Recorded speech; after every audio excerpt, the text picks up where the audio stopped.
remember that your personal brand is an extension of your business brand. I mean, it is. If I were to mention any kind of names like Mark Zuckerberg, can you say Mark Zuckerberg? Everybody knows that's Facebook, right? If I said a name, out there in the world of somebody who made something, they're going to connect it to what they made.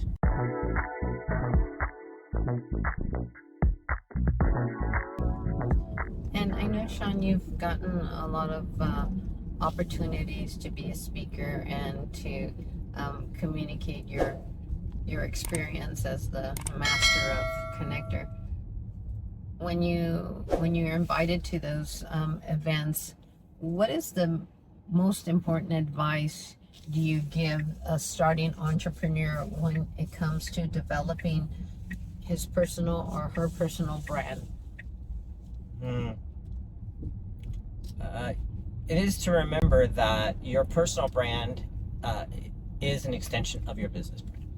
I mean, it is. If I were to mention any kind of names like Mark Zuckerberg, can you say Mark Zuckerberg? Everybody knows that's Facebook, right? If I said a name, out there in the world of somebody who made something, they're going to connect it to what they made, right? And that's for the good or bad. I mean, that can actually hurt a person or it can help a person. But as soon as you enter into the world of business, it is a reflection on a personal brand as well. You become a public figure. And some people are actually good public figures. I mean, we have actors and actresses, and we have all these things out there, that they are personas. They're creating a persona that might be not who they are in real life, but I mean, we all think of them in that way. And so you have to be conscious of the persona you're creating, of the kind of image you want to be known as, and who and what you want to be. And you by building that, you become it. You live it, right? So when you live who you are, you become who you are. And then the actions go behind that creates the personal brand.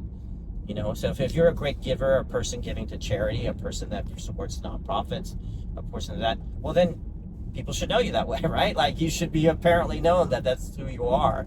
And it'll be interesting because the more that happens, the more that people, when they do meet you, like, oh, this is the way I know you. So as I build networks over and over again, I often meet people and they go, I met you, I know you, but they've never met me in real life. They've only met me in the virtual life. What is your expertise in? My expertise really is in helping other people find their dreams. That's really what my expertise is. I'm a person that believes in dreams. I'm a person that believes you can have whatever you want. If you really want it, you can have it. You just have to have a strategic plan to get to your dream. Yeah, you do. Right. You got it. Well, you got to work it. Yeah, and that's what I focus on really on strategic development for people. Which is unique to them. That's what I focus on. I might use tools like we're mentioning a tool like what's called LinkedIn, but that's only a tool, right? So holistically, I sit down with people and I plan out the strategies and alignments that they need to do. But that doesn't change who they are. They're already very gifted people. I really like what I mean. They're already gifted people. I'm an accelerator, is what I am. I accelerate people that are already very gifted. Can you tell me about, throughout your career, working with a entrepreneur or a creative, what story has impacted you the most where you say, wow, I was a part of this? Oh, that's so hard. We worked so many people in a couple decades, right? That's a hard one. It's a hard one, Francis. Is it? Or the most impactful, or the most that brought you the most joy, maybe? There are really odd things that occur when you work with a lot of people in life. And there was a man that I helped who, he was in business development, but during the process that we helped it, they discovered that he had cancer. And he had a very aggressive cancer. And I told him, did you want to stop doing what you're doing, and just go and work on recovery? He, of course, was doing everything they were doing for the family and doing that. But he said it was so important that that he kept doing the work. You know, his work before that, but by the time I finished with him, he did pass away. He died from cancer. And but when I was invited to the funeral, and I was there with the family, and I had become close to the individual that I'd helped, and the whole family tell me, he said, you know, even towards the end of his life, he was so happy that he had pursued his dream. He had pursued it, and you were such a part of it, helping him pursue his dream, that we feel he's left a legacy now. And that was the one that stayed with me a lot. Like, it also reminded me that to keep going, you know, keep helping other people. It's such a reminder of knowing that we have finite time in this world, you know, and if you have a dream, you know, try it. You know, like, what? I mean, you get to, you know, the ultimate thing is you get to go away. So, you know, and when his family had talked to me that way, I mean, I don't think he could ever. He didn't ever want to say that to me during the process of it. And I had to admit, it was like very hard to say, well, am I going to continue to work with this person who's getting seriously ill? But he had great successes along the way, and I mean, the appreciation that I feel I got karma from that part right there. It was a sad story, but at the same time, it was a story of empowerment. And it empowered, like, his life empowered a lot of other people. Other people go, wow, he could do that. What could I do? What can I do? Well, thank you for sharing that. I wasn't expecting that, and I think that was a beautiful tribute to the person that you were working with, and really puts us back into perspective, right? That our time is limited, and our dreams are important, and if you're here to help support those dreams and create those dreams and feel fulfillment and joy because you're following your dreams, that's amazing. Shaun, so you've worked with thousands and thousands of entrepreneurs. What do you think, or have you found a common denominator that prevents us or that blocks us, that you help them flourish, or you help them not be stuck, or that you find that they are always stuck in this situation? Well, there's a couple things there. One is one obviously, as people say, is mindset. You know, it's waking up believing that you can do it, and you have to, as an entrepreneur, every day you have to wake up believing you can move mountains. I mean, you can do it because you're making a living off of your own efforts, right? But the other part is always financial. It's always financial. It's always a financial thing. And financial thing is like financial education. So it's not just that, I have to invest in my business, but let's say I do really well. What do I do with the money? And how do I keep the money from not going away? Like, this part is like the biggest part I think about with entrepreneurship. So if I help somebody and they're very successful, and then 5 years later they're not financially successful, right? So what I mean by that is they don't have sustainability, right? So if you don't have sustainability, you can have great impact for a year out of your life, 2 years out of your life, 3 years out of life, but you can't keep it going, right? And that part is where I focus a lot on people understanding the financial part, where you can keep going. You know, you don't have to give up. And that's the hardest part working with entrepreneurs. It's always a financial thing with entrepreneurs. So is it because we're in that mindset of short-term and not long-term vision, or that we don't have a vision? In the moment when you make a good amount of profit, a lot of entrepreneurs, they splurge at that point, and they go, I've done well, and I think I'll go get the fancy thing, and I'll go do the major, and I may even invest in that, but they don't reinvest in themselves or reinvest in the business right away, because they have this moment of success. And then when there's times where it's slower, they're caught behind that because they didn't put money away. And from the beginning, putting money away is probably the most important thing an entrepreneur should do. So they say a percentage of everything they make needs to be put away somewhere, so that they have this kind of cushion to make decisions. And those cushions will later on be impactful, because you'll need that to attend this, you'll need that to get this.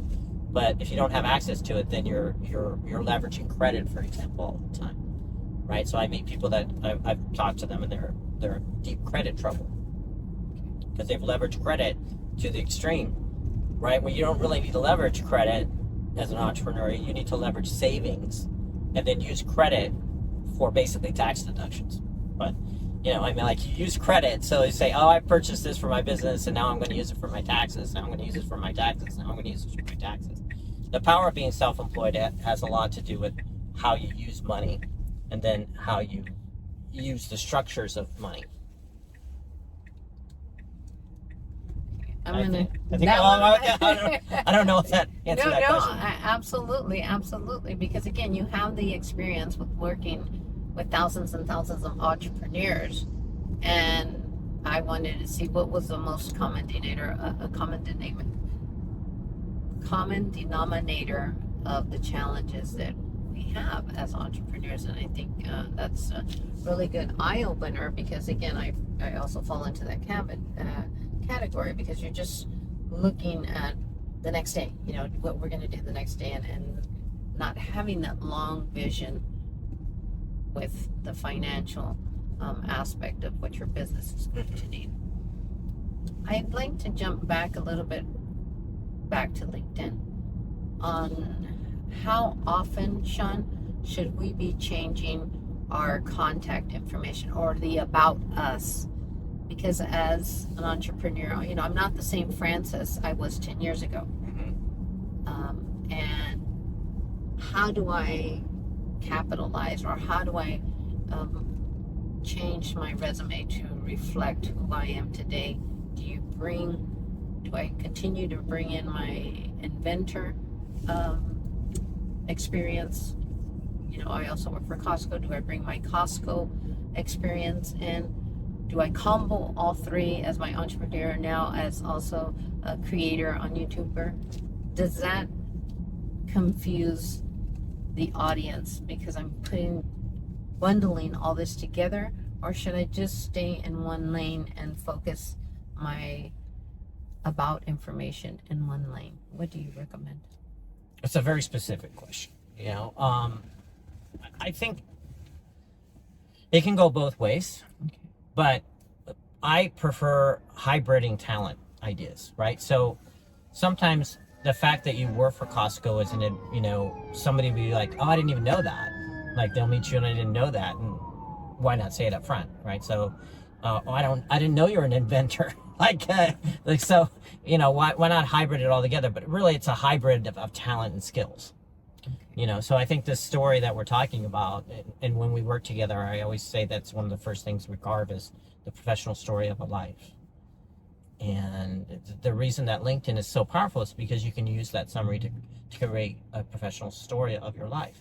And then you can use elements of that for anything else, like for an interview or for a podcast interview like we're doing now, or, like that. So it's constantly being updated every time something changes that you like people to know about. Like I just attended, I'm part of this. I have a new accomplishment. I have a new that. Where your example could be, wow, I've interviewed 500 people now on my podcast, right?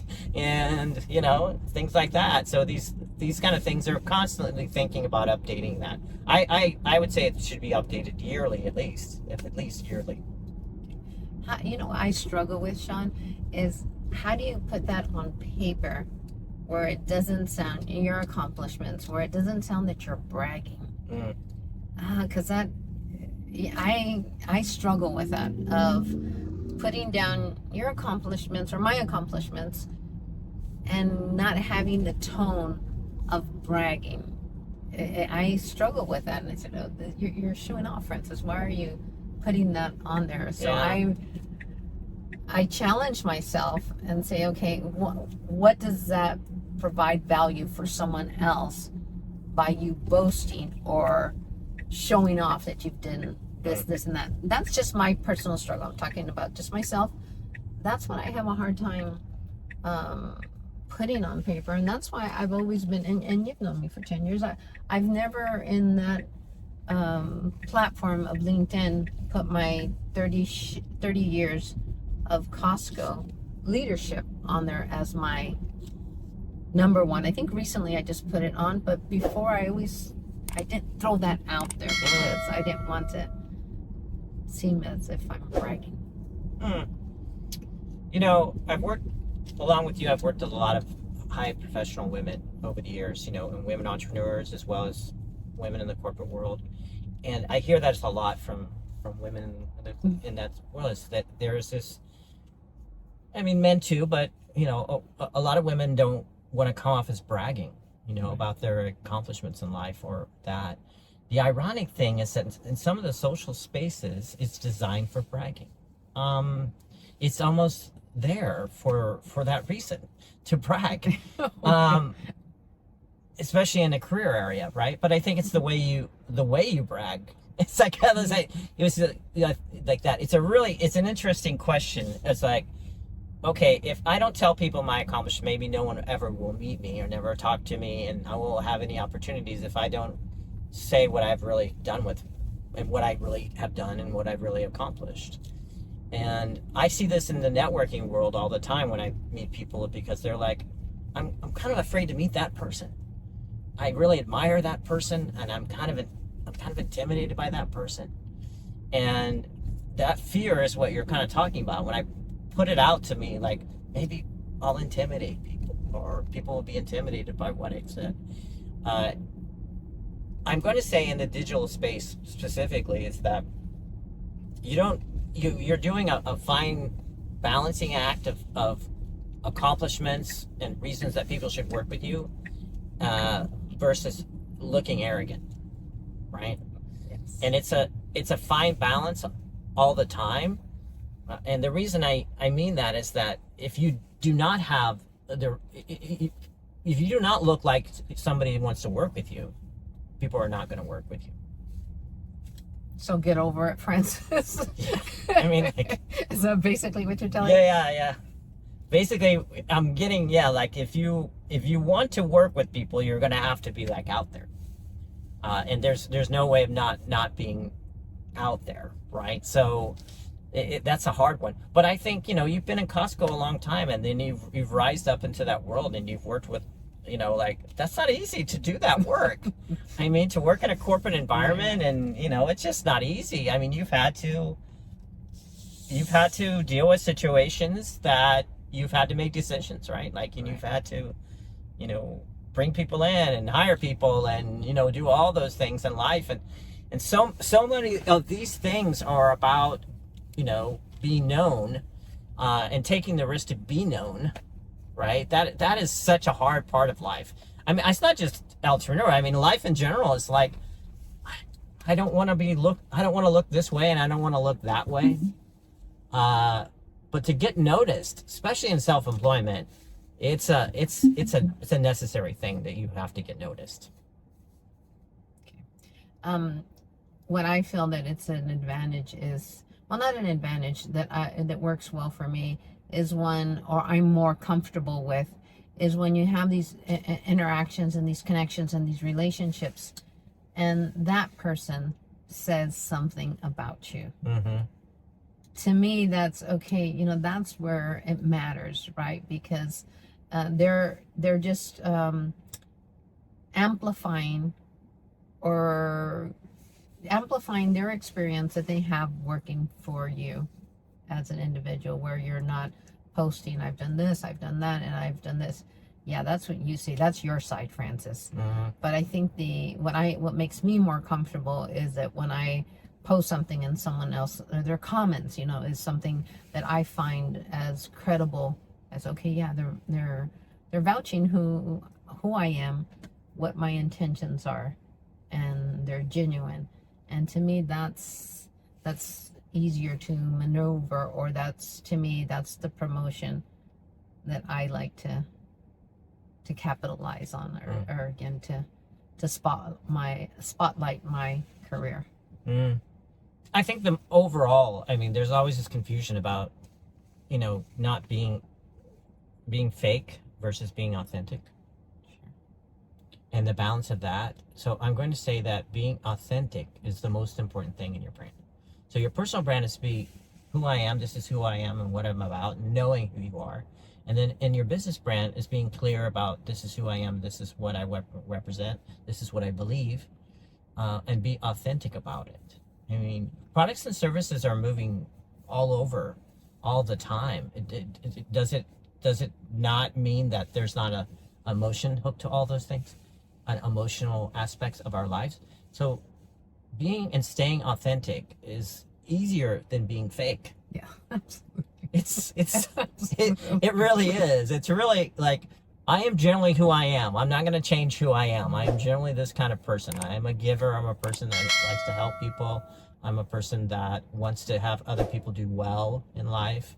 I want to help them do well in life. That isn't something I'm faking. I'm not faking that person who I am. Right, and I'm a witness to that, and it's been consistent to what you just said, what you do for the past 10 years. I'm a witness to that, and every time I connect with someone, I said, you know what, you have to connect with Shaun Cassidy. You have to. And recently, just a week ago, I did that, and every time I get an opportunity, I guide them back to you as a resource. And they said, you know what, I'm not too familiar on LinkedIn. I go, just go to Shaun Cassidy, connect with him, and just copy and paste what he's doing. Look at his footprint. Look what he does. Look what he's posting on there. That's what I do. I look at what you do, how you promote. And again, you're always promoting entrepreneurs. You're always a big supporter of women. Here in Hera Hub, I know you were awarded for being a biggest supporter in Hera Hub.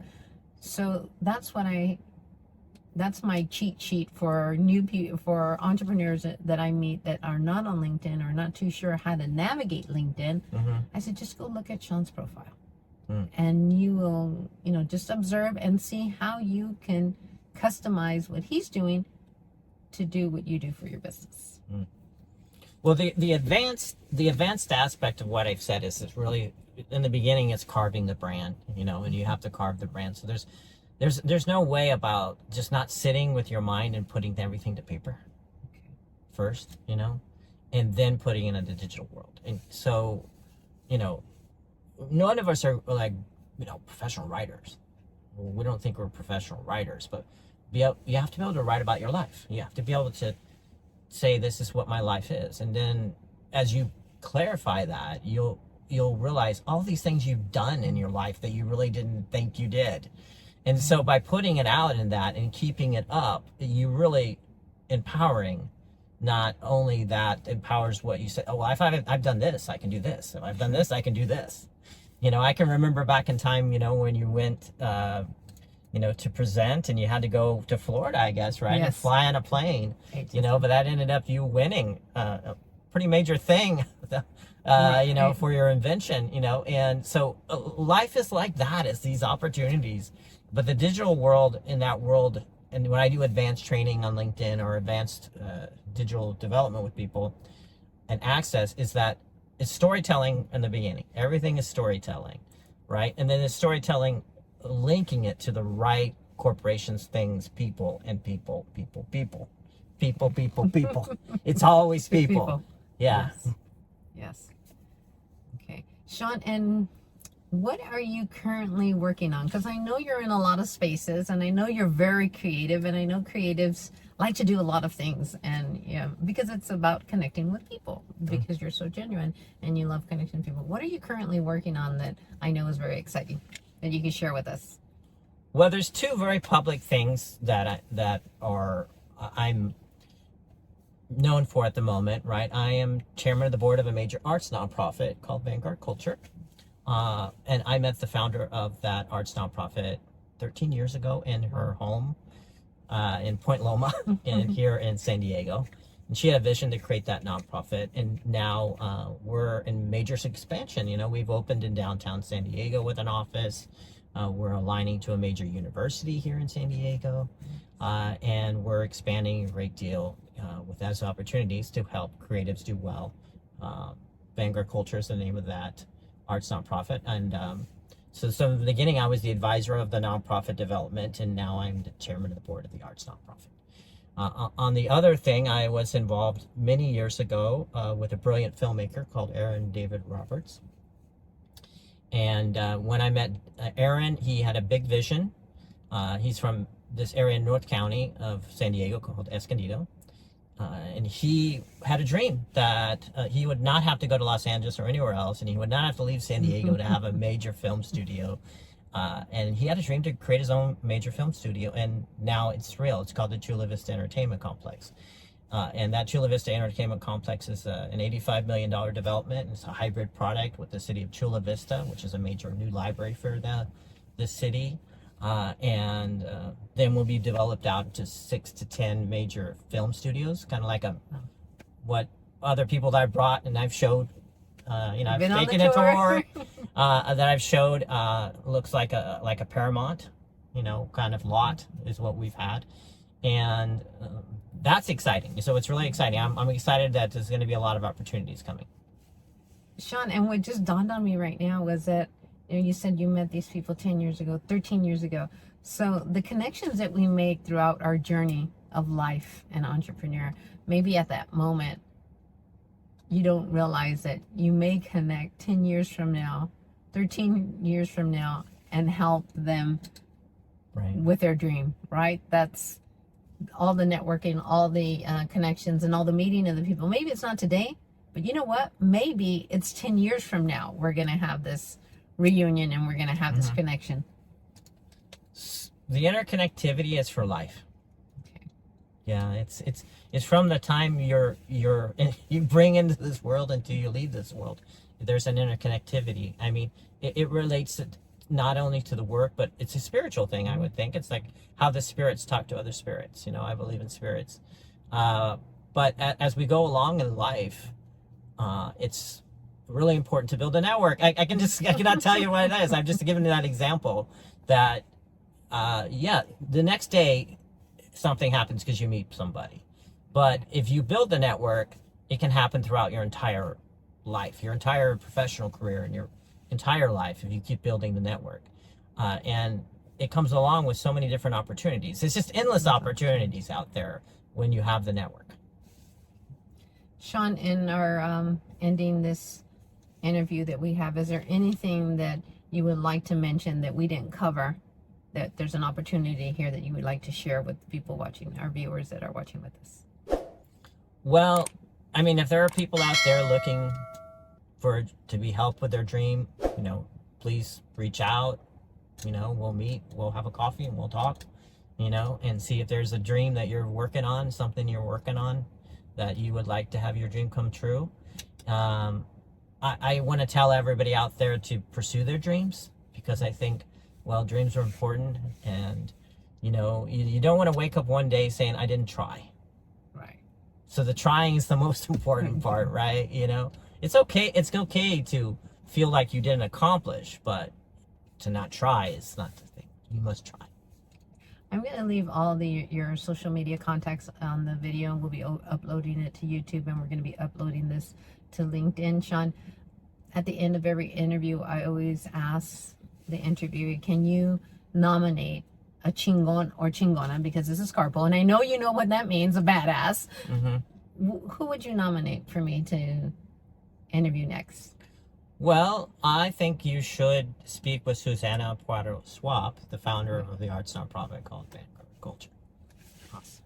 And I would appreciate, and one thing that you've done for me too, is that you've made introductions through LinkedIn, and that's powerful. That is very powerful. And I've done that for years, right? Yes. Not just the time we were working together, but for years, yes. So I would appreciate the connection, the online introduction. Right, yeah. That is so awesome. I would appreciate, and I would love to have her on. Again, Shaun, thank you very much for your time today. It is a Saturday, and I know you're very busy, and I appreciate this time and all your expertise that you've shared with our viewers, all about LinkedIn, because again, it's a powerful tool. I didn't realize how powerful it was 10 years ago. I completely understand, and I continue to focus on creating my network and also providing value for if there's anyone out there that I could support or give advice to, or someone wants to reach out to me. Again, my doors are open, and you know where to contact me on LinkedIn. So thank you very much, Shaun Cassidy, my mentor, because again, you've always been one of my biggest supporter, and I really appreciate all the support that you've given me throughout these years. You've been consistent. You've always been one of the biggest cheerleaders I've had, especially here in San Diego, for being the inventor of hanging cigarettes. And sometimes I read your posts and I go, oh my gosh, I really appreciate the things that you see that maybe I don't share as much as I should. So thank you very much. Well, you have become an inspiration to a lot of young women. I mean, and you know, there's a thing out there that people don't realize. I mean, it's like, if you look at Frances's life, she can go look. This is a very accomplished woman that has done so much with her life, and she came from a life that was early struggle. I mean, people don't know that about Frances. Frances had to overcome a lot to be who she is. And all the young women out there, you have somebody to look at who has really accomplished a lot in life. And you know, that's the thing. I was honored to have met you so many years ago, and now for us to be interconnected for all these years. Thank you very much, Shaun. Thank you, everyone. Nice having you here on Carpool con Chingones. Stay tuned. Bye-bye.